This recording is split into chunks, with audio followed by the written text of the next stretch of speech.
Welcome to the Keelhauled podcast. I'm your host, Captain Logan, and we have got a lot of Sea of Thieves news to talk about this week. So tie yourselves to the mast and hold fast. Ahoy there, pirates. I hope you had yourselves a good week and a good weekend. I know I did.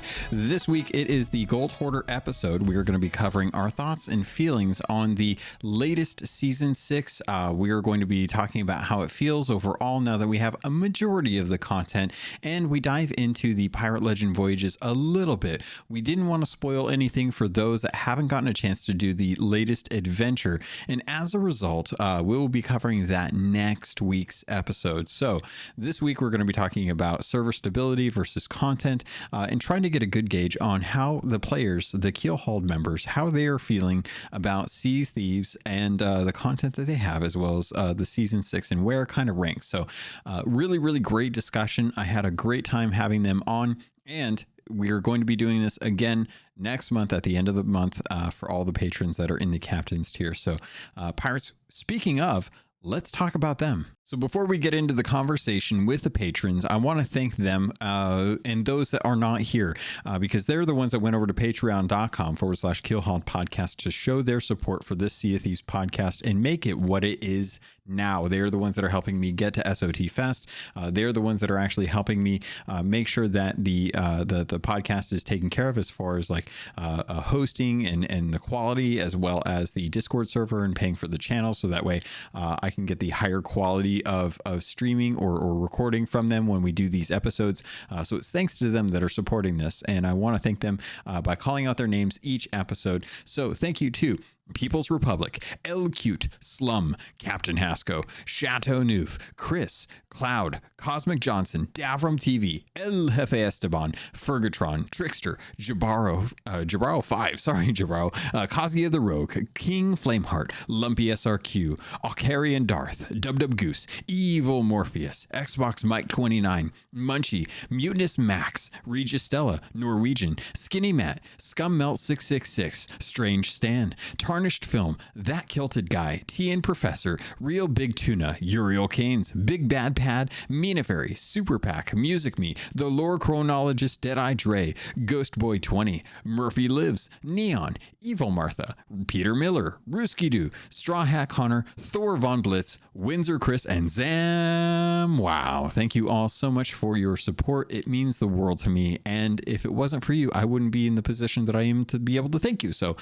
you're helping me a lot with this. And as we now get into the Gold Hoarder episode, thank you to those that showed up and shared your thoughts and opinions and keeping things as interesting as we do each and every month. Welcome everyone to this month's Gold Hoarder episode. It is April. I almost forgot what month we're in. It's the end of the month for April in 2022, and that means we're going to be sitting down to chat with the Gold Hoarders that are able to make it for the recording. If you're not, they're done on the same day every end of the month. The last Saturday of every month, we get together around 1 p.m. Pacific Standard Time. 9 p.m. British Standard Time, is it GMT right now, or is it BST? No, BST. BST? Okay. So GMT's, I think, an hour behind you guys right now? Yeah. Okay. And then I have no clue what time it is over in Australia and New Zealand, Regis, so forgive me for that, but I know it's pretty early. Around about 10 past 6 a.m. Man, on Sunday. Yeah. And then of course it's 4 p.m. right now in Eastern Standard Time. So that's kind of the if you've been listening to these and you're a Gold Hoarder and you haven't been able to jump in, this is when we typically do these. But this week we have a good cast with us. The crew is sitting large at 2 galleons, it looks like. Myself, Mina Fairy, Norwegian, People's Republic, Regis Stella, Trickster, Big Bad Pad, and Xbox Mike. Mina, how you doing today? Really good. Yeah. Good. I'm glad to hear. Looking forward to double cake this week. Double cake? Ooh. How are you getting double cake? Because we have 2 birthdays this week. That's awesome. That's a good reason to have double cake for sure. All right. Well, Norwegian, how are you doing? Welcome. Fantastic. Thank you. Just enjoying not working this weekend. Nice. Glad to hear it. People's Republic, welcome. How you doing? I'm doing well. Hope you're doing well, Logan. Good. Can't complain. Regis Stella, welcome. How you doing? Doing good. A little bit cold over here in good old Tasmania, but why not? Is it getting down to like the 0 degrees over there, or is it still within like the 10s to 20s? It's currently 16 degrees. That's pretty cold. Not terrible, but it's definitely still pretty cold. Trickster, how you doing? Good. Short and sweet. All righty. Yeah. Sounds good, Trickster. Just worked on not much of anything. Oh, Come to hang out. well, I'm glad you're here. Pad, how you doing? Welcome. Yeah, doing well, good. Very good. Awesome. Sorted out my Sea of Thieves Fest stuff. Yeah. I've been seeing you've been looking for hotels and people are looking for flights and whatnot. I'm going to be doing the same pretty soon here. And then, of course, Xbox Mike 29. How you doing? Welcome, buddy. Did I lose you? Sorry about that. Slight issue with the headset there. Yeah, I'm good, thank you. Yeah, I've had a week off work, so I. Oh, nice. Oh, that's awesome. So I've recovered nicely. So yeah, it's been good. Excellent. Awesome. Well, this week we have got a lot to talk about. We're going to be kind of focusing in on season 6 so far. We just got the last adventure for this season, Adventure 3. We're going to be holding off on talking about that because we want to try and make sure that folks have an opportunity to experience it themselves before we really kind of spoil a whole lot.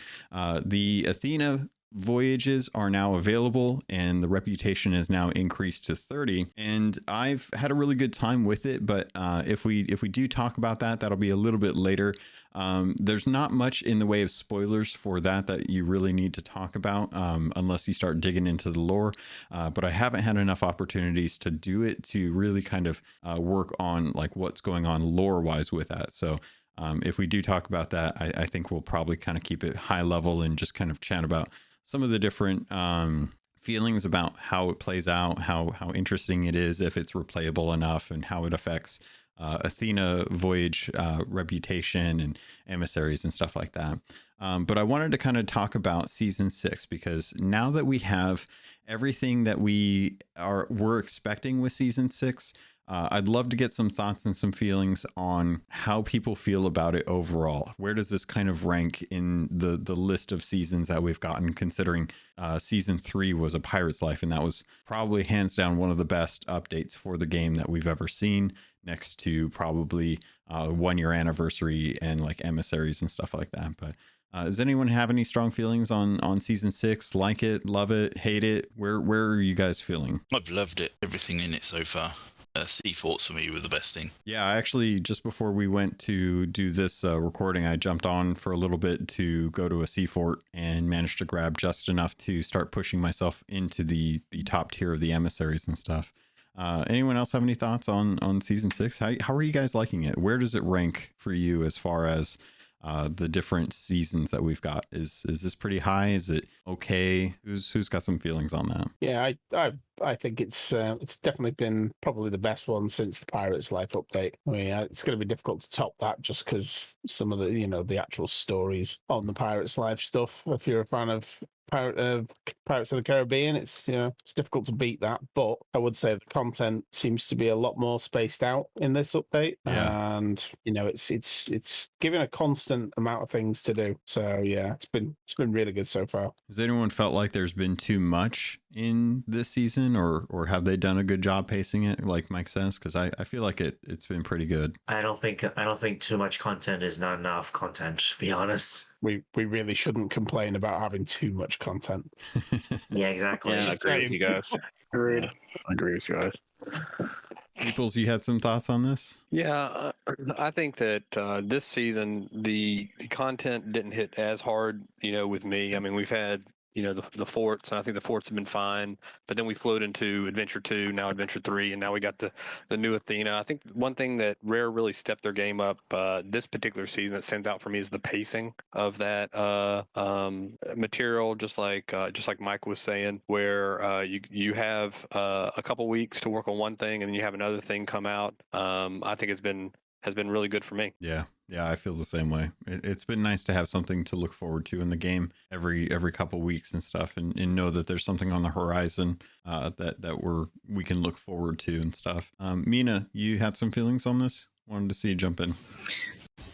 Yeah, I'm really liking the new content. The forts are really quite cool. It's doesn't take a massive amount of time to do them. So if you're short on time, it's nice to go and have something that you can do and get something for it. I love the music for them. The trumpety Spanish take on the Sea of Thieves music is really cool. And I'm very much looking forward to getting stuck into the new Athena stuff when I have a chance. Yeah, the music this season has been fantastic. They've really done a good job. Pad, how do you feel about it? Yeah, like I said, just in the text, that I haven't done the new Athena voyages, but from what I've heard and seen, obviously through YouTube, etc., I think this one actually may top A Pirate's Life. Not in terms of obviously Jack Sparrow coming to Sea of Thieves, but in terms of the rhythm of the stuff coming in and the quality of it. I think we said when Pirates Life came out that it would, a lot of us felt that it would have been better had they actually staggered those voyages. And I think Rare have obviously listened to that. And I think season 6 is the best one so far. Yeah, I'm right there with you. That was something that we were just talking about a little bit before we started recording, where I feel like I feel like there was the really big dump of all the tall tales that we got with A Pirate's Life, and then nothing till the end of July when we got the what was it, the Borderlands Mayhem event, and then the Olympic stuff in August, and then it was nothing until season 4 where we got the shrines and the treasuries. So once you got done with the Pirate's Life, which I think for most of us took us till about maybe the first half of July, first couple weeks of July to kind of knock all those commendations out. After that, it was pretty sparse. It didn't really feel like that. But Norwegian, how you feeling about the pacing or the content in general? I love it. It doesn't matter if I've got 30 minutes or if I've got 4 hours to play. There's always something that I can do in there now. If you see people in an area that you're trying to go to, there's enough all over the map now. You can just sail away and go find something else to do with your time. The level of detail that they've put into everything is amazing. I don't know about you guys, but it just feels like the game has never looked any better than it does now. It's just fantastic. With the best it's been. Yeah, I'm right there with you. The fact that I can jump in for an hour, go do something that doesn't necessarily need a voyage, and still come out pretty ahead of even just like buying a storage crate is not even really necessary, just because you can make up that supplies off of an island, find a storage crate, go over to a sea fort, grab it. It's almost like you don't really need to buy supplies anymore. Which I think is something that Peoples was mentioning in the chat here, right? You can find them pretty fast too these days. It seems like you don't necessarily need to buy one anymore, and then you're instantly up and ready to go for anything you want to do. Yeah, I like that. I really like the availability of content now. Peoples, you had some thoughts? Yeah, I think this season really upped everybody's game as far as supplies are concerned, especially on the forts. I mean, on the forts you have 150 cannonballs, you have 60 planks, you have just tons of food, and meat, food. So I mean, if you're stocking up and you hit a fort or two just for supplies, all of a sudden you have 300, 400, 500 cannonballs on your ship that any average crew can get quickly. And so what we've found is that your fights on War of Attrition go much longer, with really competent crews. And so before you engage with somebody, we found that you have to be much more prepared than just loading your ship, dropping, raising anchor, dropping sails, and going back and fighting somebody. Becomes a lot more imperative to be ready and well supplied. Yeah, definitely. Pad, you brought up a really interesting thing here, and we've had an opportunity to really kind of talk about how much we like this. I definitely agree with you, Pad. I think season 6 is the best season that we've had so far as pacing, as far as the interesting content that we've got, especially given that it was 100% focused in on the Sea of Thieves lore and not bringing in A Pirate's Life with Jack Sparrow and Davy Jones. I think that was something that was a great kind of like, we've always had a big dream of what it would be like to have Pirates of the Caribbean and Sea of Thieves, given how good Sea of Thieves looks and how much we love Pirates of the Caribbean. Now that that's done, it's kind of nice to really hone in on the lore aspect or the world that we're living in. Akari and Darth is joining in on with us and hasn't had an opportunity to really share any thoughts yet. But welcome to the podcast, Darth, and just curious, how are you doing? And how do you feel about the season 6? We were kind of touching on how we feel about the content, the pacing. How does it shape up compared to other seasons for you? I think, can you guys hear me? Yep. Oh, good. Okay. I wasn't sure. My first time on this. Very exciting. Yeah, so it's only, I came in at the very tail end of season 4. So this is only my, second season, I guess. I'm excited. I think for me, it's really exciting. I have enjoyed the adventures. I'm really excited to see what's happening. Oh, we lost you there. What's happening? Oh, can you hear me now? Yeah. You said what's happening Sorry. with... I'm excited to see what's happening with the adventures. I've only gotten to dive in just a little bit with that. I like how there is a constant... Oh, I lost you again. You know what, Logan? I'm going to fix this audio thing. I think it's a setting, so I didn't want to screw up your podcast. No worries. If you can come back to me, I'll get it fixed. Okay, sounds good. Well, let's kind of put that on pause for a minute. I do want to bring up something. To say. Yeah, what's up, Trickster? Yeah, I really like the forge because I can get on there for like an hour and do them, Mhm. and then put it towards my emissaries, and it raises it up pretty high. But that's probably one of my top 3. Like I like season 5 probably the best though. Oh, 'Cause really? All the quality of life stuff they added. Okay, I can definitely see that. Yeah. How do you And feel yeah. as far as like where if 5 is your highest and 6 comes in probably close to underneath that, where do you usually rate like Pirate's Life? Top 3. So this one, Pirate's Life, in season 5. are my top 3 ones. Nice. Awesome. Did anyone else have any thoughts on as far as how these seasons compare to each other? Okay.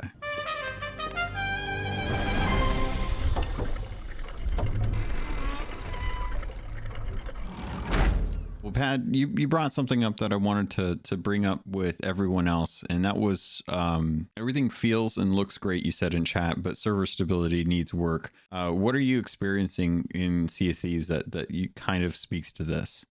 It ranges from everything from people not being able to access their buckets or planks or whatever to people actually dropping off. Some of that is obviously their internet connection, etc. But there have been so many little things that seem to be server-based problems rather than user problems. That it just takes that little edge off of this looks and feels great, but sometimes it doesn't play very well. Yeah, and we've seen that for a bit now, and it's something that I'm curious to see how it goes in the future. I know that I've still seen some major lag spikes, and we've had some bad glitches recently that have come back as a result of the update. So I'm still kind of upset that we're dealing with some of these main server issues. They still feel like they're prominent. But has anyone else run into some specific times where you can think of there being a server issue that you'd like them to take a look at? Yeah, I have. I have a lot of times where I'm like doing something on an island and it just kicks me into the middle of the ocean. It's like really weird. I don't know what's going on with that. Yeah, the So I physics got- is weird on that. Yeah, I had one you as guys. well. Oh, so let's go with Darth and then Mike and then Norwegian with that. So Darth, you want to jump in? Yeah. So it's funny. So you were asking about how I enjoyed the seasons, and for me, I like just sort of figured out how to play. So all that was very exciting, and I think that actually has been kind of my experience with a lot of this season. Is there's this stuff that I think is really exciting, but I have gotten really frustrated with like the server issues. I had a situation the other day. I was playing with my dad, which it's a cool thing for us to be able to do because he lives in Florida and I live in New York, and so it's like a great thing for us to be able to get on and feel like we're almost in the same spot playing. But he's just sort of getting into the game a little bit, and we were trying to do the Megalodon adventure. I got so frustrated because aside from like sort of helping him with the cannons and figure out stuff like that, there was an opportunity where we had a cannon rowboat. Our boat sank, and I thought, oh, this is it. We're done for. But fortunately, I was like, oh, no, we've got this cannon rowboat. I can go after this thing. I think I could finish this off. I could not get into the rowboat. Every time I got into the rowboat, it kept plummeting me underneath the water. I'd do this like shaky thing, and then it would shoot me like really far under. So like I almost drowned by the time I swam back up to the water over and over. And it was like the most frustrating thing to be like, I've got this chance and I might actually be able to do this cool, like exciting, sort of pirate-esque grand story. But it didn't play through because of the tech. Yeah. Yeah, that can definitely be frustrating. And there's not really any excuse for why that happens. Like it's just coding at this point. Mike, I know you had some feelings on this. Let's jump into your feelings in this, and then we'll go to Norwegian after that. Yeah, so along the same lines as what Paddy said, there's a lot of lags, a lot of lag issues. The one I've experienced most, I would say, was just like the other day I jumped off the boat and was on the island, and then a split second later I'm back on the boat. And it just kind of, or I'll jump off the boat or jump onto somewhere, and next minute I'm 20 feet away in a different place, and I have to sort of look around and figure out where I am. So it's not great. It's not. I mean, I've got pretty good internet. It's not, so like some people have got phenomenal internet. Mine's it's fiber, so it's ultra fast fiber, but it's still experiencing some issues. So I don't think it's entirely my internet. So, and obviously everyone else is having similar issues. So I'm pretty sure it's not just my internet. But yeah, that one and the rowboat one, I've had a similar problem to that, except when I went to get in the rowboat, it pushed it instead, and it pushed the rowboat across the map in about 30 seconds. I just shot off into the distance as I went to go and get in the rowboat. And I was like, oh, okay. Well, I won't be using that rowboat then. Yeah. Yeah. I think we were working on the adventure, and one of the galleons that we had happened to be under or on top of the Meg that we were fighting. And that animation that happens when the Meg flips over, sometimes the tail and the tip of the mouth come up above water just because of the way that they've done it. Well, the hitbox hit the galleon, launched it up into the air, and then the galleon ended up topside down underneath the water and forced the ship to trigger the actual sink animation. Like, and there was no opportunity for them to flip the ship. There's no recourse for that. It was a weird thing with the physics and the interactions, and as a result, they lost their entire ship and their flag, and we had to like scoop everything up and bring it back to them and stuff. Norwegian, you had some feelings on the server. I want to get some thoughts from you as well too. A couple of things I've noticed. I mean, echoing everybody here, but the rubber banding, it never ceases to stop. I don't know if it's just the server load when there's a lot of activity going on, but it feels like anytime you're trying to fight skeletons or people, it's back and forth. Another one that we've been noticing is, I don't know if you guys have seen this yet, over on Reaper's Island, the other night we saw a brig running level 5 emissary parked, except on the screen it looks like it's shooting constantly back and forth into the sky and then back down to the island, and repeats over and over again until you get closer to it. Yeah, but we've just stuff like that. Yeah, I've definitely seen that a few times as well too. It's kind of weird, and it kind of breaks the immersion for it. But Mina, did you have some thoughts on this? It's easy to tell what it is. Yeah, definitely. Well, I was just going to say that ships pinging across the horizon like that is something that's been happening for a very long time. Oh, really? You've seen that for a while now? Yeah, I've seen that like years ago. Gotcha. All right. Well, so it feels like the general consensus then is that the content is amazing and everyone's really enjoying this season in particular. They've done a great job with it. It looks beautiful. They've done an amazing job with the music. Everything's fun and paced out well. The biggest issue is just that the game itself really is having a tough time managing all the stuff that's actually going on. And as a result, people are losing quality in the performance as opposed to the quality of the content. So content's fine, tech is hard there. And I think we even just recently got an announcement that was for anyone that was actually playing on the April 16th anyone that had logged in on April 15th between like a 2.5 hour or 3 hour time frame, they lost like gold, reputation, and renown. and the recourse for that was 50k gold and 30 doubloons compensation. And it's not good enough at this point, and I feel like that's something that we still have to bring up, and it's a shame because I hate having to bring that up. But when you have that happen on a regular basis, like, you know, what is the thing that you can do about that? Is there anything that you can actually do about that, or do you just have to hope that at some point they are going to spend a little more time on making the servers feel better?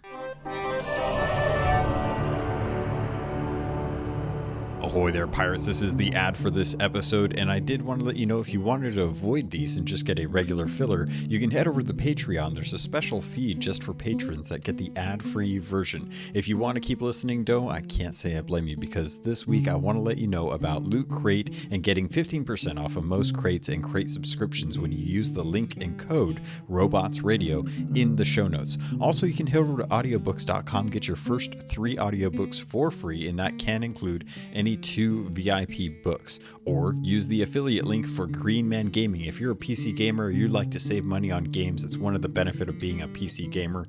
Head over to Green Man Gaming. You can get codes for Steam, Epic, any of the different stores that they have deals going on. They have deals going on all the time, and if you plan on buying there, please consider using our affiliate link. All of that goes straight to me through the network. Thank you all so much for everything that you do to support this podcast. It means the world to me, and I continue to try and improve the quality and the content for you. With that, pirates, let's get back to the show. I wanted to kind of bring this up a little bit. Norwegian, you actually bring up an interesting question, so let's touch on that. You said, would you rather have content or stability? Where do you fall on that? That's a hard one. I mean, I kind of feel like last season, season 5, was meant to help bring in better quality of life to the game. Felt like a dry season. It was wonderful, but I almost would rather have stability in the game than content. I'd rather the game function as it's supposed to before getting the new content. It's fix it first and then move forward. Yeah. Do we have enough content for them to be able to make stability changes at this point? Let's kind of go down the list. Mina, do you want to have content or stability at this point? That's a hard one. I think it would be nice if they could try and figure out some way to have a bit more stability. We have a nice amount of content at the moment. They've got their adventures that they have planning that are coming over the next however long it is. Some stability would be good. Okay, so you kind of lean more a little towards stability compared to content for the moment? I would say so, yeah. Okay. Let's go down the list, and let's go with Darth. Darth, how are you feeling? Do you want to, or how are you feeling about the content versus stability right now? Do you want more stability or do you want more content?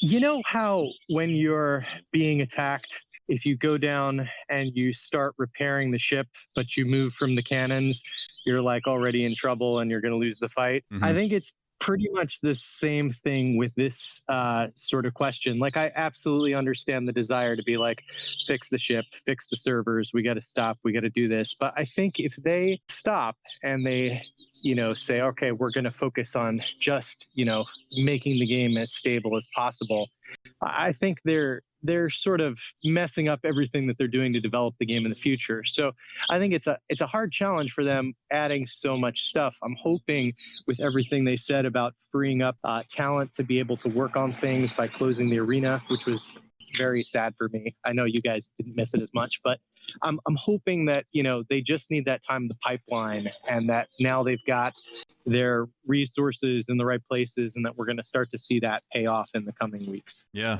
I like that analogy too. I think it is important to decide, like, how do you have someone dedicated to just repairing the ship right now and making sure that they understand what's going on, because they're not on top deck. They can't see what's going on. And if someone needs to, pull up a sail or check ladders, there's a good opportunity for you to lose sight of where you're going with the game. And you just need someone being on cannons all the time, constantly making sure that you're putting on aggression, but we also need to have someone down below making sure that the ship isn't going to sink in the long run. Let's keep going on though. People's content or stability. Where are you falling? I think you got to find that balance. I mean, we don't have to have that big, Pirate's Life drop, but I do think you need to have the trickle of appropriately placed pace in content throughout the season, or people are just gonna fall off. But on the other side, if you don't have the joy of playing and breaking the immersion, people will quit playing. For me personally, I don't need more content right now, but I've completed everything for, the season up to, getting, Athena 30. So, that's what I'll be working on for the rest of the season. And if they quit making content, I'm going to finish quick. And I don't play as much as, as Pad or, Hefe or, some of these guys, anymore. So for me, I still need, it could be smaller updates, but it needs to be something on a regiment that we have, coming for me. But obviously stability needs to be forefront. Okay. If you had to, because I feel like you're kind of on both sides of it, but if you had to pick one right now to tell the devs which one you want more, where are you falling on that? I mean, it's going to have to be stability, but I think that there needs to be a lore reason to maybe pull some of the content out of the game, some of the the skeletal thrones or some of the things. I know there's talk and there's issues with achievements and things like that, but the question is, are we at the max that this game can be? Without finding an end game. I hope not. I don't think so. But if we can't add more to the game, then organically, there's questions to be had. I'm constantly surprised by how much content they continue to put into this game. It feels like it's at like No Man's Sky levels, where you thought that there was a complaint about how there was no content for the game, and the team went and really kind of added a whole bunch with the first year and the second year for sure. But I just don't know how they're able to continuously add stuff to the game when everything they talk about is how things are constantly having to be scaled back for performance. And if that's the case, are we at the point now where we finally hit like the amount of content that you could need in the game? But how do you do that as a live service and keep things interesting as well too? I want to keep going down the list. Regis, welcome back. You took a quick break. I want to make sure we kind of go through the list of everyone. Where do you fall on the game right now? Do you want more content or do you want more stability? It's hard to say because, on one hand, content, brings more life to the game, more things to do, enriches the world, and brings more people into play because they're like, oh, what's this? What's that? What do I do over here? Or stuff like that. But on the other hand, if you can't, how can you play all that new content while the game is just glitchy as all hell, and you like jump from one place on the ship to another? And believe me, I'm an Australian using Australian internet, so I naturally have to put up with this kind of stuff. So I deal with it all the time. So yeah. Besides, I think I prefer more not content, the stability, because how can you play the content when you can't play the damn game at all? Yeah, definitely. Let's keep going. Trickster, where do you fall? Content or stability? I'm fall stability myself too, because like you said, if you can't play the game, what's the point of having content? Because I was playing one night and we were turning in. Not going to help because I was rubber banding like crazy. Yeah. So okay. Well, Pad, where are you at feeling this? You play probably the most than anyone else I know right now, so you've probably got most of the stuff completed, and you play just for the sake of having fun at this point. So where are you as far as content versus stability? I think in terms of content, I think we've got 99% of what we're going to get for season 6 in now. One of my old bosses, when I was a project manager, used to say, get the project 80% ready, get it in, and worry about the last 20% when you're installing it or setting it up. And I think that's where Rare have got to now, in the fact that they know that they're going to create problems by putting in the new content, and they then spend probably half of the season sorting out those bugs. Mm-hmm. and I can't remember where I read it, but I don't want to say it's insiders. It might well have been, but I know that they're looking at server stability both internally at Rare and externally from Microsoft's perspective. And so I think, yes, from a perspective now, we've got the content. Please go and concentrate on stability and bug fixing. And I think we've always said that when it used to be a monthly cadence, we'll have a month of content and we then have a month of bug fixing. And I think that's where we need to be now. The other thing I did say was I'm not sure how much of this stability server issues are because they're supporting Xbox One's Xbox One X's and Series X's. So how much of it is actually that because they're having to cover 3 generations? Yeah, it's tough, but I do want to also throw in the, I'm running on a PC that was built back in 2017, I believe, 2016 or 2017. It's only running a NVIDIA 1080. I've been playing the game at 1080p, around like 40 to 60 frames per second. My CPU is bottlenecking my computer, and I'm already having issues. So and I'm not even playing like on the lowest settings. Like I still have some room to grow there. So I can't imagine what the experience on an Xbox One must be like for that. But it feels like if I'm already having trouble with my PC when my PC is barely 6 years old at this point, I can't imagine like what point do we have to start moving away from the original Xbox One and just cut it off to Xbox One X's, and then Xbox Series systems, and then PC at that point. Because I feel like we really need to kind of say like, all right, where do we start moving forward? This game now spans 2 console generations, and there are games out there that support 3 console generations, but those games have huge player bases. And while 20 million, 25 million, 30 million players have been playing Sea of Thieves, that is definitely not the concurrency. And the concurrency really does kind of say like, okay, well, where's the percentage of players when it comes to playing on consoles? And does the fact that the series systems being out more readily available now help us get to that point? Like, do we need to hit a saturation point with the Xbox Series consoles to finally get to the point where we say, yes, this is definitely when we can try and cut that off? But I've gone on a weird tangent addressing Patty's comments, and I didn't address Mike's feelings on this. Mike, where are you feeling with content versus stability? Yeah, sorry about that. I was slightly distracted there. Yeah, I think that the whole supporting the older systems, I mean, a lot of devs say that it doesn't really make a lot of difference. They've been making PC games scalable since, day one on PC. Yeah. So it really doesn't, it's just your experience that suffers. If you want the best, you pay for more, don't you? Mm-hmm. But I would, well, I mean, if I was given the choice of the two, I don't think I could make that choice. I'm a gamer. I want both. So we're greedy, aren't we? We want both. We want it to be good and have the content. But I think I agree with like most people say, we have a lot of really good content now. So some increases in stability would be very appreciative. We're not at that point with this game where it's not playable though, are we? Any of us. So it has its moments, and there's definitely times when it's worse. Not probably due to the amount of people that are playing at that time. But it's still, on a whole, it's still a very playable game. 95 to 98% of the time, isn't it?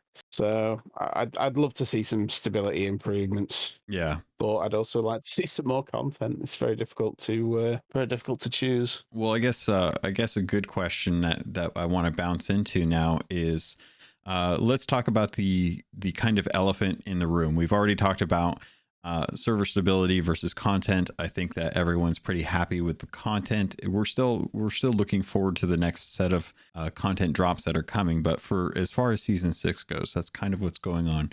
I want to bring this up with the understanding that a lot of you are working on insider content and have a lot more knowledge that you can't speak on. So I'm not asking you to necessarily speak on anything that is considered insider or under NDA, because I don't want you to breach that. I also don't want to spoil anything for folks that haven't been on insiders. But I do want to bring up the idea of the captaincy update that I feel like is coming in the future. Rare has not really done a great job of keeping this secret, and it feels like with the glitches for the nameplates that have been showing up on sloops and on brigs, right now I've run on galleons where if you put a certain livery set on, there's some weird glitching as if there's like two actual nameplates on the galleon right now, and one is clipping through the other one, and one is not on the livery, and then one is part of the livery set. And these are things that are in the retail version, and it's like fairly evident that something is actually coming. So for those of you who feel brave enough to be able to talk around this, I want to ask the general group, are you looking forward to being able to name your ship if that is something that is actually coming to the game, and this isn't just a weird happenstance of situations that have led us to the thought of it being a captaincy update? Anyone feel brave enough to kind of dance around this hat? Brave? I don't think there's anybody here brave. I think stupid's more like it. I'll have a go. Speak for yourself.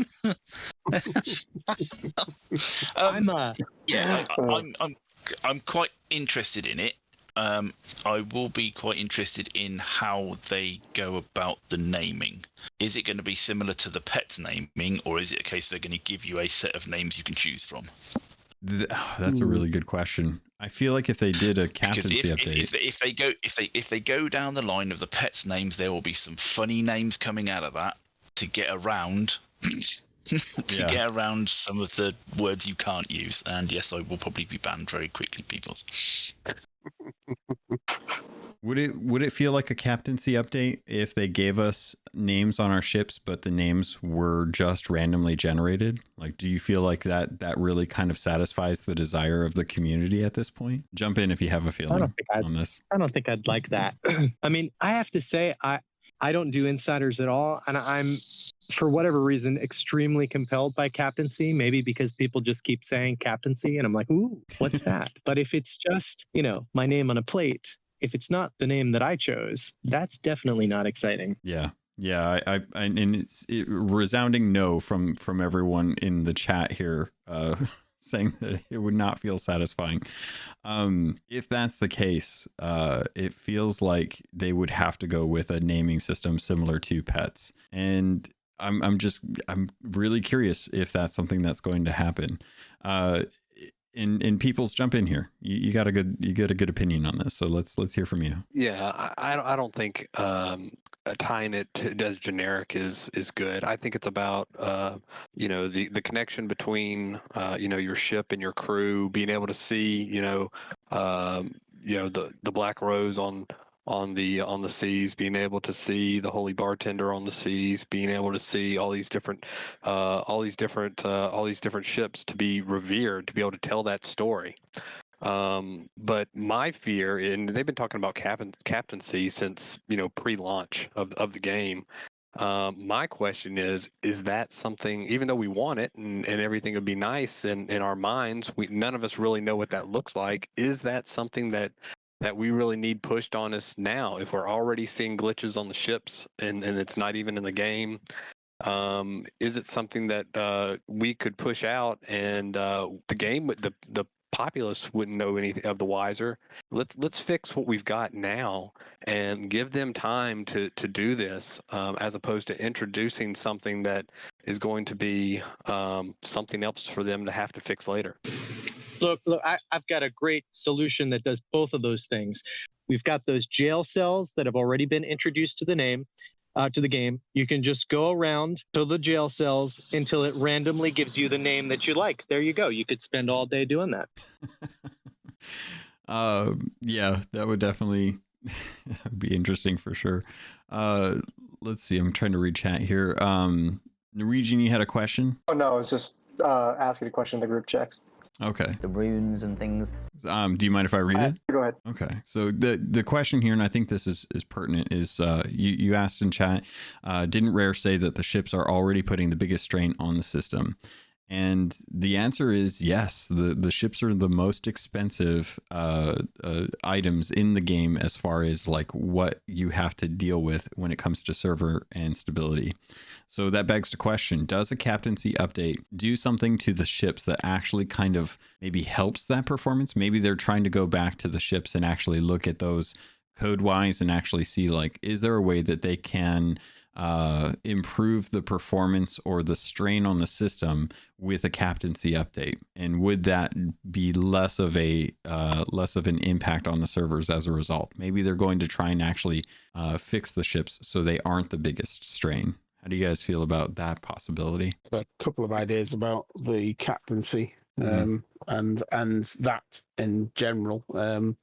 One of the things we keep hearing in the Xbox community is this whole revolution of how good and how great the Unreal Engine 5 is. And if they say that, you know, the amount of power saving features that Unreal 5 apparently has, then maybe moving the game, upgrading it from 4 to 5 would be a big help, you know? Yeah, I'm very curious to find out if Unreal Engine 5, if that is something they'd be able to move the engine over to without a huge amount of unforeseen bugs come as a result of them moving the code over. Because well, they say that, don't they, with everything? So you're right. There could be more. Like Unreal will tell you that it's very simple and that any game that's on Unreal can do it. In practice, I know what you mean. It's like any company trying to sell their product. They're going to say everything's great and you should use it until they come across that rare instance, or maybe not so rare instance, where things do sort of not work as well as they thought, because games are all programmed different. So yeah, maybe. A real good example. Sorry. Go ahead. No, it's fine. Yeah, go on. I was gonna throw out the example. A real good analogy for folks that are wondering how scary this is how many of you on PC have upgraded to Windows 11? Me, I have. You have? Mm-hmm. Peoples, you have? I have. Anyone else jump on Windows 11 yet? Who's a possible of doing that? I didn't even know Windows 11 was even available. Yeah, it's been out a year now. Yeah, a little over. Yeah. So that's kind of the leap that we're jumping here. I have not, because I can't, honestly. My CPU can't handle it, but I'm always wary of jumping into a new operating system when it comes to that. And it's already been a year. Were any of you guys kind of like early adopters when it first came out and jumped into it, or have you just more recently jumped into it? Yeah, I was on it at the beginning.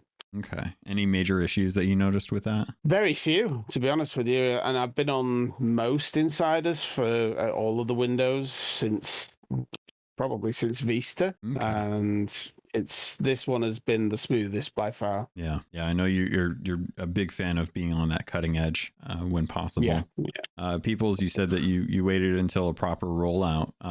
Is that just for stability reasons or to see if there's major issues? Yeah, I just let it come out of what was it, Insiders? You know, I got it pushed to me naturally, you know, from my update.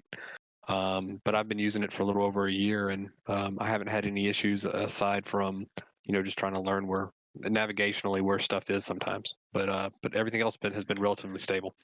Okay. And that's kind of the feeling that I wanted to kind of pull out, because I know some folks, there's trepidation to jumping into that. Some folks don't have any problem jumping into it right off the bat. Some people are on the cutting edge and are willing to deal with some of the major issues. But when your whole business is tied to a Windows operating system update, a lot of folks, especially smaller companies and stuff, they generally hold off on doing big updates because they're not always guaranteed to get support for the systems and programs that they use. So when we look at like, if it would Unreal Engine 5 really fix a lot of the issues that we're running into, unfortunately only Rare can really answer that, because they're the only ones that understand the water code that they have, the AI for the ships, the systems that they have in place for a lot of the different things in the game. And I don't think, unless they actually went and started to prototype internally, like what would Sea of Thieves look like if they took a fork of that and then ported it over to Unreal Engine and started to work that out with Epic, with the backing of Microsoft, I think they could probably do that and see if it's even feasible. But I don't think that we would be able to know that without them doing at least 6 months to a year's worth of testing. Peoples, you say it would take about 3 years? Yeah, I think 2 or 3. Once you start on the build side and then outsource the team to build it properly, and then do your QAs, and then rolling it to insiders, and then rolling it to the real game. Maybe 3 is long, but I could see 2 years, and a lot's going to happen with this community in the next 2 years. Yeah, you're not wrong about that. So I kind of wonder if maybe like looking to Unreal Engine as something that is a fix for Sea of Thieves. I think it'd be great. I don't know that that's something that would actually fix any of the issues that we're running into now. And even if it did, it would still be a long ways out before we found out about that. And we're still looking to them to figure out hit registration with weapons and combat and stuff. And they even stated in one of the episodes that was going to be at least a year's worth of testing before they even find out if it's something worth doing. So it'll be tough to see where this kind of falls in line. I don't want to leave on a sour note. So as we're kind of cleaning up here, has anyone had a chance to do the Athena voyages? And if so, how are you feeling about those? Because I've got some thoughts. Yep, I've done a couple so far. Really enjoying them. Very good. I like the variants because they're not always the same each time. So. And as without spoiling anything, everyone should have seen the trailer for it. I'm a big fan of the shipwrecks anyway. I'd like to see a bit more improvement than the shipwrecks in general, but these shipwreck graveyards are brilliant. Really like them. Yeah, of the 2 voyages I've done, both had shipwrecks involved with them, and I absolutely love the shipwrecks. I love that the shipwrecks are have solid colored hulls and names associated with them. So once you learn like the like what was it, the Queen's Jealousy or the Queen's something? Yeah. There's a Raven something, I think. Yeah. Like each have an actual color associated with them, and once you learn the names, you can start kind of calling out like, okay, well, I've already searched, the Queen's Revenge, or I've already searched the Grim Fortune. Things like that to kind of be like, okay, well, now I'm kind of learning what the ships are and stuff, and kind of being able to kind of communicate with your crew as you're running around trying to find like the key and the different things. Anyone else have some feelings on the voyages that you've had a chance to jump into without spoiling too much for folks? I've done a few, Logan. I really enjoy it. I like the idea of Athena not having rehashed missions from other trade companies. I think that's a big deal. I think it's a lot of fun. I think it's epic in a lot of ways of how things kind of unfold and you get to the end. I am concerned a little bit about combining the aspect of tall tales into an Athena voyage with dialogue and progressive story for the grind that it takes to max out Athena, to do that over and over and again. When is that going to kind of lose its taste to kind of sit through another cutscene? Even with A Pirate's Tale, when you were trying to get it done, a lot of us, would drop down our daggers on one, not watch the cutscene at all anymore. We're sailing to, the portal to go to the next thing. There's not a way really to skip, that stuff. I'm curious to see lore-wise how that will continue in the game, long term once we get to the next piece outside of kind of the idea of what we're doing there. Will they take this voyage away and put in something else, which could be cool? I'm just interested to see how that will transition over time. I think you bring up a really good point, something that I was thinking about last night when we were working on it. Regis, I think we were having a conversation about this on the crew that we were with as well too, and I want to understand, like, where does the context of this Veil voyage fall into the story in a year when we're a year past the current happenings of this event? And are people still going to be working on Athena from 20 to 30? Will any of this have any strong context, or is it going to feel really displaced from where we're at a year from now in the story and stuff? But Regis, how did you feel when we were kind of going through there? It was really cool. Like, the modules that they have, the different things you get to do. Last bit of it, won't spoil it, but it definitely feels like that fifth Pirate's Life told tale of the, with you fighting against Davy Jones, the Spire, the ghost ship sailing around, the storm, and the cloud of Davy Jones watching overhead. Really got that feeling. Mm-hmm. Yeah, I really enjoyed it. I know that I definitely think that the tornado in this Pirate Legend voyage puts the Ashen Winds tornado to shame. It just does not compare. Yes, it does. Oh yeah. Patty, did you get it? I'm pretty sure you've gotten a chance to do these. How are you feeling about the new Pirate Legend voyage? I actually haven't. What? Work has been killing me for the last couple of weeks. So this back end of this week, I haven't done actually much sailing. So I managed to get on last night and do the adventure. Oh man! So that's all I've done so far. I'm sorry. I feel like. Damn bad. Have you? Don't feel sorry for me, because I'm going to blitz it next week. I just feel bad because you're always helping people. You're always jumping on and doing stuff. You're bringing people in and stuff. You've always experienced everything by the time I've gotten a chance to chat with you about it. So I feel bad that you've been so tied down to work at this point. That's insane. Okay, so Norwegian, you said you haven't done it. Mina, you said you haven't done it. Peoples, you chatted about it. Regis, we got to hear from you. Mike, we got to hear from you. Pad, you haven't done it, so that covers everyone unless I'm missing someone. And I gotta say, like the last chapter of the Pirate Legend voyage makes me feel like how I felt during Curse Sails, where you were bombarded and there's a slow ramp up to this. That when I got to the very end of that voyage and we were working on that last chapter with the tornado, there was a good point where everything was going on with our galleon crew to the point where everything was so hectic.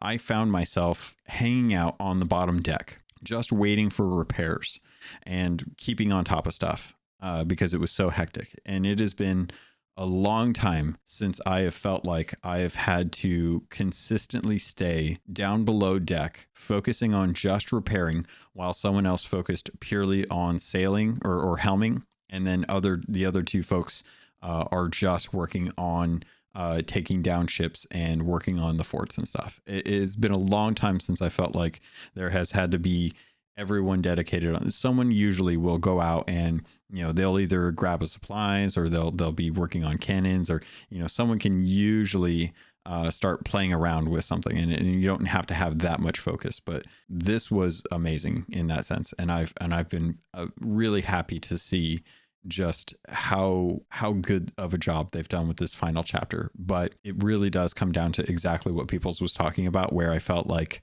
it was an interesting choice to take so much of Tall Tales and put them to a voyage where I feel like the Flameheart event, which was a world event, and then kind of paring that down to the ghost ship voyages for Order of Souls was the perfect balance between taking lore and regressing it back to something that is available on a repetitious kind of state at that point. I really hope that them speaking about how these voyages are modular will give them an opportunity to create a quote unquote new ending to the Pirate Legend voyage. And chapter 3 is something that they can then swap out for different story bits in the future. And that modular voyage that they've created for the Pirate Legends can evolve the way the world evolves, and that they don't necessarily have to stick to just doing this one thing, or maybe they introduce a new version of it. But I'm still kind of concerned about that. We've kind of hit the 1 hour mark here for chatting, and we've had. Can I just say one more thing? Yeah, definitely jump in. Yeah, that new Veil mission, though, I will say, just to give a heads up to anybody, twice I've had the mission cancel on me with no warning. Really? So I've got to we had one where me and my mate Chris were sailing and we were in the shipwreck. We spent 45 minutes searching the shipwreck and we're getting rather frustrated with it. And then I went to have a look at the map, look at the book just to see if there was anything that I should have been looking for. Went into the radial for the map thing and there was no book. And then looked on the table, no mission. So weird. It cancelled it. And then the other night I was doing one on my own and same thing. I after I'd done the shipwreck mission, I went to double check the book again, and there was nothing there. So twice it's just disappeared on me without lowering it.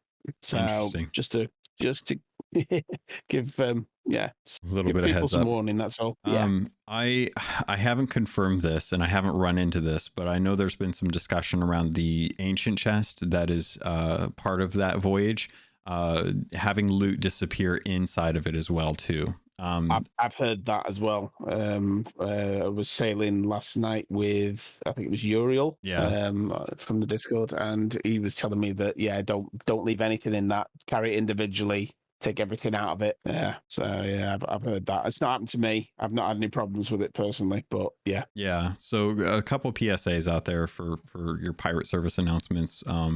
Be cautious of the new collector's chest that's for this voyage. It may have loot disappear, and if you put a Veilstone in there, there's no way to really get that back. So just be cautious about that. I will say that I got to do part of that voyage out in the Roar, and it was a real breath of fresh air to know that there was stuff that was introduced into the game that actually tied to the Roar now. And I feel like that was something that was sorely overlooked for a long time, where they didn't have anything that took you out to the Roar, and this one does, and I'm much happier about that. Where did you start that mission? Was that in the Roar, or did you start it near it, or in the Ancient Isles? We started it out in the wilds. Right. Okay. And it kicked us out to the Roar at that point, and we went and did it out in the Roar, and it was kind of cool just to be like, we were kind of surprised, because how often does anything in this game send you out to the Roar if you don't purposely go out there to do stuff just for the Roar? So yeah. And it was interesting too, because there's those voyages where you have to actually be able to recognize the island based off of visual landmarks. And if you haven't been going out to the Roar in a while, you might have a hard time recognizing some of the things out there. So just saying, wow. Pirate Legends, be warned. Reddit is not always going to save you if you don't know what an island is based off of what it looks like. So I do love that, by the way. That I've already had people hitting me up about islands and what island it is based on the landmarks and stuff. So Peoples, you had some thoughts. Did you want to help kind of round us out on the episode? Sure. In kind of thinking and listening to everybody, I think it could be a really cool thing, much like the Legend of the Veil. Athena mission is really tied, into that, which, obviously that's known through trailers and things like that. But I think it could be a really cool thing to have kind of ongoing seasonal or adventure or lore themed pirate legends go throughout, basically taking this Athena voyage or this Legends voyage out and modularly put something else in with the theme of what's currently going on in the world could be a really cool mechanic. So I'd be really excited if that was the idea moving forward to continue. Yeah, that's and to kind of actually build on top of that, they did say when they were talking about Adventures and Mysteries that there were going to be community decisions that were placed before the Pirate Legends. So, I mean, if they plan on doing these Tall Tale-esque type voyages with the Pirate Legend voyage, it would kind of make sense if, they started to put some of the adventures and Pirate Legend voyages, kind of update those to kind of coincide with the choices that we make, and leave it up to the Pirate Legends to decide, like, how do we go about making the choices for the future of the game.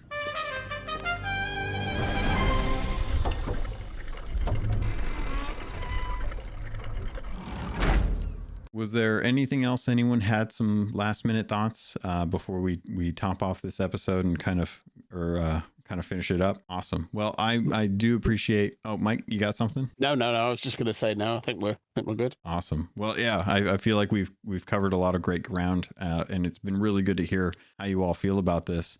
As we kind of close out the episode, let's go down the list with everyone that dropped by today and kind of see, if there's anything that you guys are doing or any last minute thoughts or just kind of saying thanks or goodbye to Rare for the content that we've got, or even, things you want them to fix. So, Mina, any parting thoughts from you? No, I think I'm good. Thank you. Awesome. Well, thanks for coming by. Norwegian, thanks for dropping in. Any parting thoughts or things you want people to check out? Just check out the Sherpa program. Thank you to everybody that's been in it. Everybody's been helping me out and other people. It's been fantastic. So thank you. Definitely. And I'll touch on that at the ending as well too. Carrie and Darth, welcome. Did I get it right? You got it, Logan. Awesome. Yeah, no, thanks. I know you messaged me. I messaged you now about it, but thank you for getting that. I know you spent some time on it.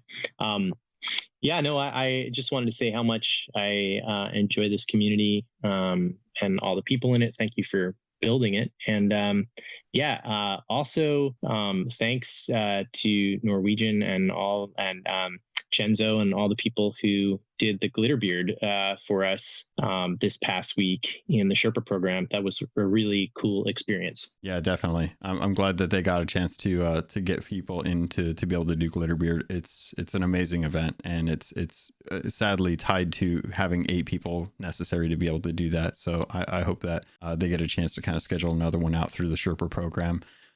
Peoples, go ahead. I was going to say I'm excited again to have this community, just because I don't know how else I would ever be able to finish this adventure, being that it's not 8 people but 5 people. Still, it's a lot to have to get through something like this. Yeah, it's true. Yeah, I know. I was sailing yesterday with Caleb and stuff, and we saw someone have a Reaper's Mark up in the middle of the island, and they didn't move for like 2 hours, and we couldn't understand what the heck was going on. And then it finally dawned on us that they were waiting for someone to come help them with the adventure.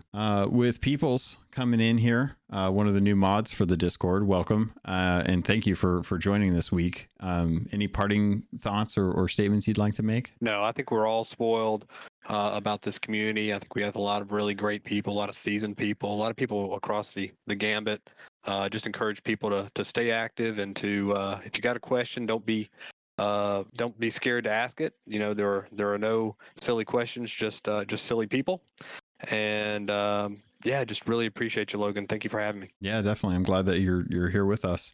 Regis coming in as our resident Tasmanian. Any parting thoughts or feelings or anything that you're working on? 2 things. One, I am really jealous that you're going to SOT Fest, and I really want to come with you. Fortunately, it costs about $2,000 Australian to go to another country.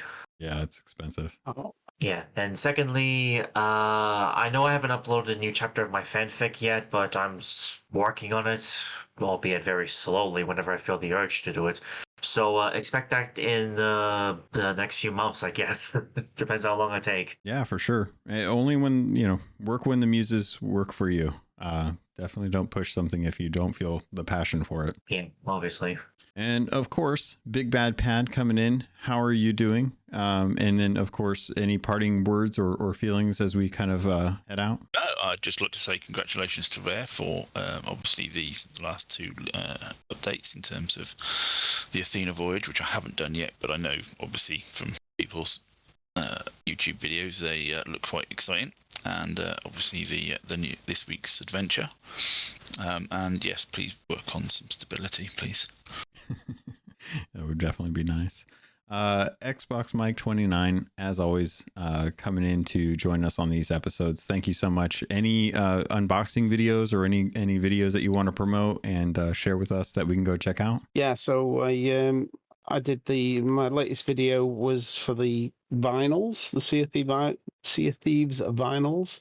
So that was the last one I did, which is if you haven't seen what they look like, go check that out. And I am streaming with Paddy and Mina on a Sunday with Sightless Combat. So that's a weekly thing. And I've just started doing a weekly stream with Wandering Dutch as well. I'm getting him on the seas because he keeps saying he wants to do it and he wants to play more. So now I'm twisting his arm and telling him he's got to.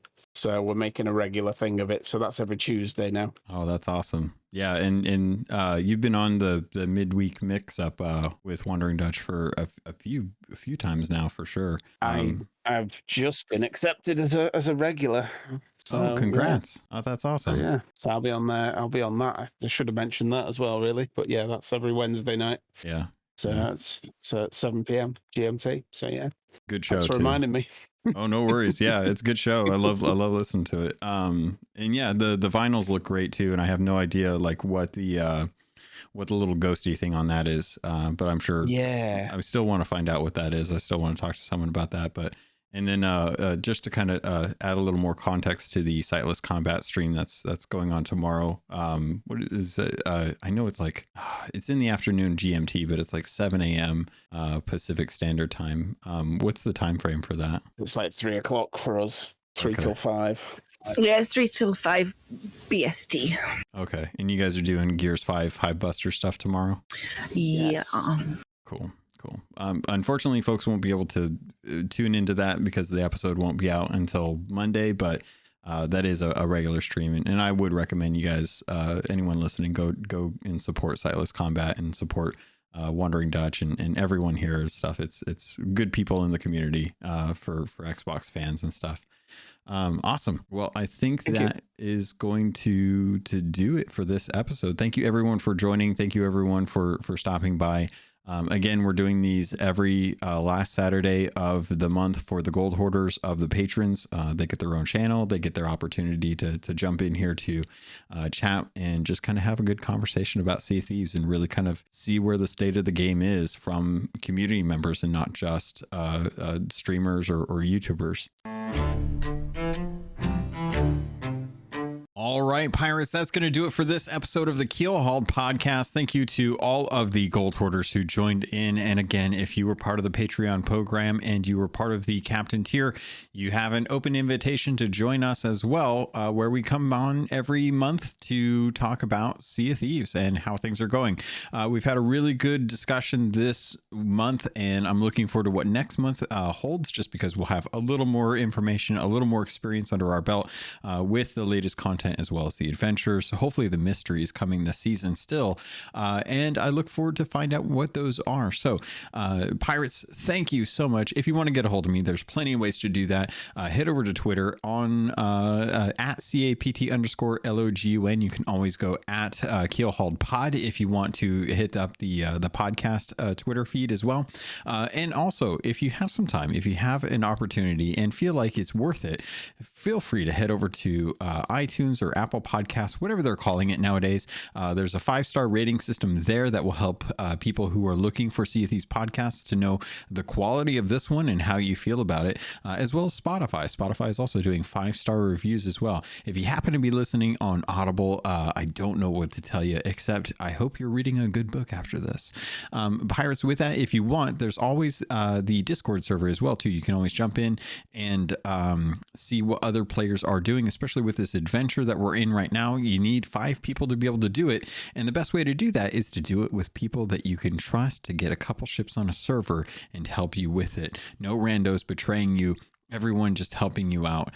So with that, there's the Sherpa program. If you're looking to do some stuff, recently we just had the Glitterbeard event where the Sherpas went and set up a time to try and get people to experience Glitterbeard in the Sea of Thieves, and that was a really great experience, and it's a great time to be able to check that out. If you were trying to learn more about Sea of Thieves, get Pirate Legend, get your emissary stuff done, join up there as well. Other than that, pirates, I think that's it. If you don't know, I do put this up on YouTube as well. well with some B-roll, so that you can actually see what's going on in Sea of Thieves, what I'm playing and how I'm playing when I am recording on my PC, because that's the only place I can actually capture long form unless I wanted to drag out my Xbox Series X from the living room and hook it up to an inferior capture card. Until then, I'll just have to keep doing it on my PC, but that's available there if you don't have time to be able to listen to it on your phone, or when you're out and about and you happen to be at home for an hour or so and you want to listen to the podcast that way. That's going to do it. I will shout out my Xbox wrap-up podcast. That is my general gaming news podcast. If you like hearing me talk and you want more of that, that's a good way to get some additional news. It is a stream that is for adults. I do not recommend kids listening, because I do like to curse on there. I like to get that all out there so that I can keep things nice and clean on here, where, of course, pirates were never cursing. They always had the cleanest of language when dealing with each other. So now is a great opportunity to jump in, get the gaming news as we are getting closer and closer to that fabled time of the year when E3 generally would happen. But other gaming consoles are going to have to pick up the slack now that E3 is dead. It's sad, it happens, but Pirates, that's going to do it for this episode of the Keelhauled podcast. Thank you, I love you, and I look forward to sailing with you on the Sea of Thieves.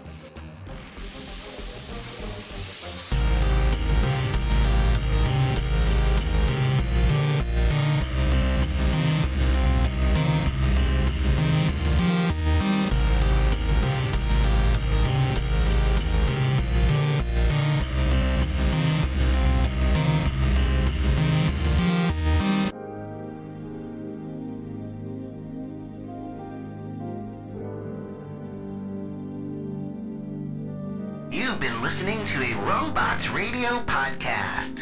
Smart shows for interesting people. Check out all the shows at robotsradio.net.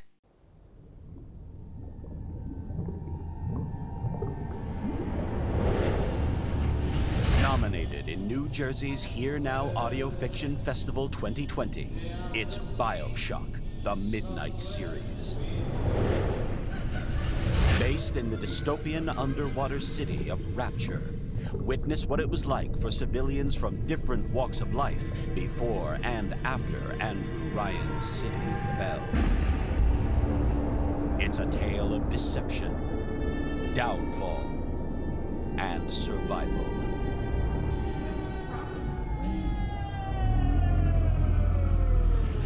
BioShock, the Midnight Series, a podcast by Preston Hardin. Listen on Spotify, Apple, or wherever you get your podcasts. Do you love the Mass Effect series, and are you looking to learn even more about Mass Effect? The things that you didn't even know that you didn't know? Well, this is your host, Tom, or Robots, and me and my co-host N7 Legend do a show called the Mass Effect Lorecast. It is available on whatever podcatcher you're listening to this right now. We also do it live on twitch.tv/robotsradio, 10:30 Eastern, 7:30 Pacific on Sunday nights. So go look it up right now, the Mass Effect Lorecast. We'd love to have you join us.